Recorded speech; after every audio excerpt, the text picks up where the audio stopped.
కాసేపట్లో Rahul Gandhi, Mallikarjuna Kharge, KC వేణుగోపాల్తో Telangana CM Revanth Reddy భేటీ కానున్నారు. నూతన పీసీసీ ఎంపీగా మంత్రివర్గ విస్తరణ, నామినేటెడ్ పోస్టుల భర్తీతో పాటు ఇతర అంశాలపై చర్చించనున్నారు. రేవంత్ రెడ్డితో పాటు మంత్రులు భట్టి, ఉత్తమ్ కుమార్ రెడ్డి సమావేశంలో పాల్గొనున్నారు.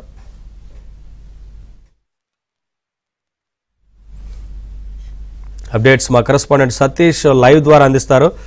సతీష్, ఇప్పటికే ముఖ్యమంత్రి రేవంత్ రెడ్డి ఢిల్లీ చేరుకున్న నేపథ్యంలో ఇటు రాహుల్ గాంధీ, మరొక వైపు ఇతర ముఖ్య నేతలతో భేటీ కాబోతా ఉన్నారు కదా, ఏ అంశాలకు సంబంధించి కీలకంగా చర్చించే అవకాశం ఉంది? ఏంటి వివరాలు? ఎస్ నవీన్, ఏఐసీసీ అగ్రనేత రాహుల్ గాంధీ ప్రస్తుతం ఏఐసీసీ కార్యాలయం చేరుకున్నారు. ఏఐసీసీ అగ్రనేత రాహుల్ గాంధీతోని Telangana CM Revanth Reddy, deputy CM Bhatti Vikramarka, Uttam Kumar Reddy సమావేశం అయ్యాయి. సమావేశానికి AICC general secretary KC Venugopal సైతం కూడా సమావేశంలో పాల్గొన్నారు. సమావేశం కాసేపటి క్రితం ప్రారంభమైంది. అయితే మరి కాసేపట్లో ఈ సమావేశంలో పాల్గొనేందుకు ఏఐసీసీ అధ్యక్షుడు మల్లికార్జున ఖర్గే కూడా సమావేశానికి రాబోతున్నారు. ప్రధానంగా తెలంగాణలో నూతన పీసీసీ ఎంపిక కావచ్చు, అదేవిధంగా మంత్రివర్గ విస్తరణ కావచ్చు, కార్పొరేషన్లో వివిధ పదవుల్లో కేటాయించే అంశం కావచ్చు, ప్రధానంగా 3 అంశాలపైన కూడా వారితో చర్చించబోతున్నారు. ఇక 4వ అంశమైన చాలా కీలకమైన అంశం, ఇటీవల తెలంగాణ ప్రభుత్వం రైతు రుణమాఫీ చేపట్టింది. 3 దశల్లో దాదాపు 35,000 కోట్లకు పైగా కూడా రైతులకు రుణమాఫీ చేసింది. 2 లక్షల లోపు ఉన్న వారందరికీ కూడా 2 లక్షలు ఉన్నవారు రుణాలు చేసిన నేపథ్యంలో ఏఐసీసీ అగ్రనేతలతోని వరంగల్లో మరోసారి సభ ఏర్పాటు చేసి వారందరికీ కూడా రైతులకు శుభాకాంక్షలు తెలిపేందుకు ఒక సభ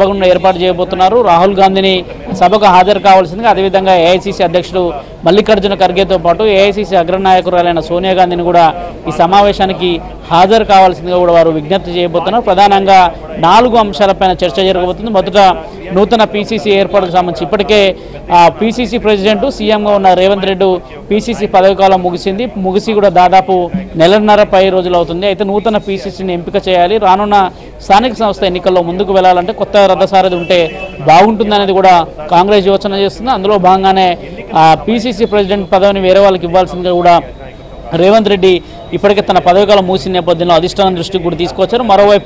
ఓవైపు పార్టీని, మరోవైపు ప్రభుత్వాన్ని తీసుకెళ్తున్న నేపథ్యంలో కొంత పార్టీని వేరే వారికి అప్పచెప్తే బాగుంటుంది, పార్టీని ఇతర నాయకులు లీడ్ చేస్తే బాగుంటుంది. ప్రభుత్వంలో బిజీగా ఉన్నారు కాబట్టి పార్టీకి అంత సమయాన్ని కేటాయించే అంత సమయం లేని నేపథ్యంలోనే ఇతరులకు పదవి ఇవ్వాల్సిందిగా కూడా విజ్ఞప్తి చేస్తున్న నేపథ్యంలో దానిపైన కూడా చర్చ జరుగుతుంది. ప్రధానంగా మంత్రివర్గ విస్తరణకు సంబంధించి, కేబినెట్ మంత్రివర్గానికి సంబంధించిన విషయంలో ప్రధానంగా విస్తరణ చేయాల్సిందిగా కూడా అనేక విజ్ఞప్తులు చేస్తున్నారు. ప్రధానంగా అనేక మంది నేతలు కూడా, ఆశావాహులంతా కూడా తమకు మంత్రి పదవి దక్కుతుందని కూడా రేసులో అనేక మంది కూడా చెప్పుకుంటూ వస్తున్న నేపథ్యం. ఇక మరోవైపు కార్పొరేషన్ సంబంధించిన అంశంలో కార్పొరేషన్ల చైర్మన్లకు సంబంధించిన అంశం కూడా ఓ పక్క ఉంది.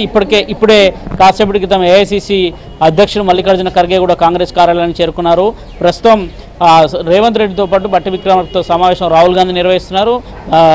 ఏఐసీసీ కార్యాలయం చేరుకున్న మల్లికార్జున ఖర్గే కూడా ఇప్పుడు ఆ సమావేశంలో పాల్గొంటారు. సుదీర్ఘంగా దీనిపైన చర్చ జరగబోతుంది. మరోవైపు ఇన్ఛార్జ్గా ఉన్న దీపాదాస్ మున్షి కూడా ఈ సమావేశంలో పాల్గొంటారని కూడా నేతలు చెప్తున్నారు. అయితే సమావేశం సంబంధించి నూతన పీసీసీని ఎంపిక చేస్తే దీపాదాస్ మున్షి ఇన్ఛార్జ్గా ఉన్నారు, ఆమెను కూడా తప్పించి ఇతరులు నూతన ఇన్ఛార్జ్ని నియమిస్తారా, లేదంటే ఆమెను కొనసాగిస్తేనే నూతన పీసీసీని ఎంపిక చేస్తారన్న అంశంలో కూడా చర్చ జరగవలసి ఉంది. ప్రధానంగా 3 కేటగిరీలకు సంబంధించి, అంటే 3 సామాజిక వర్గాలకు సంబంధించిన నేతల పేర్లు తెరపైకి వస్తున్నాయి. అందులో బీసీ, ఎస్సీ, ఎస్టీ ఈ సామాజిక వర్గాలకు సంబంధించిన వారే పీసీసీ ప్రెసిడెంట్గా ఉండాలనేది కూడా పార్టీ యోచన చేస్తుంది. అందులో భాగంగానే ఇప్పటికే రెడ్డి సామాజిక వర్గానికి సంబంధించిన రేవంత్ రెడ్డి ముఖ్యమంత్రిగా ఉన్నారు కాబట్టి ఖచ్చితంగా ఒక బీసీకి కానీ, ఎస్సీకి కానీ, ఎస్టీకి కానీ ప్రధానంగా పీసీసీ ఇస్తే గాక పార్టీ సమాంతరంగా ఉంటుందని కూడా కాంగ్రెస్ అధిష్టానం యోచన చేస్తుంది. అందులో భాగంగానే కీలక సమావేశం జరుగుతుంది. దాదాపు సమావేశం అనంతరం కూడా మీడియాతో మాట్లాడే అవకాశాలు చాలా స్పష్టంగా కనిపిస్తున్నాయి. అయితే పీసీసీ ఎంపికను